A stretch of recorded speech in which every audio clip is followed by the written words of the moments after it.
ఆంధ్రప్రదేశ్ రాష్ట్రంలో ఎన్టీఆర్ వైద్య సేవ కింద, తెలంగాణలో ఆరోగ్యశ్రీ కింద ఉచితంగా యాంజియోగ్రామ్ పరీక్షలు చేస్తున్నారు. గతంలో తొడ దగ్గర నుంచి పరీక్ష చేసేవారు.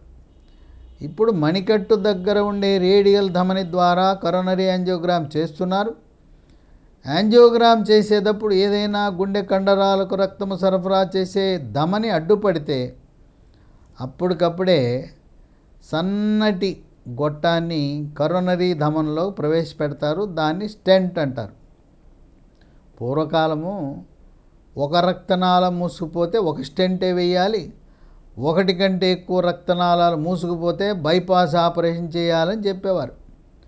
ప్రస్తుతం ఆధునిక సాంకేతిక పరిజ్ఞానం ఎంత అభివృద్ధి చెందిందంటే 5 నుంచి 6 గుండెకు స్టెంట్లు వేసుకోవచ్చు. అన్నీ ఒకసారి కాకపోయినా మొదటి విడత 2, రెండో విడత 2, మూడో విడత మరో 2 వేసుకుని బైపాస్ ఆపరేషన్ లేకుండా కూడా కరోనరీ స్టెంట్ల ద్వారా ఆధునిక యుగంలో నేడు చికిత్సలు జరుగుతున్నాయని గమనించండి.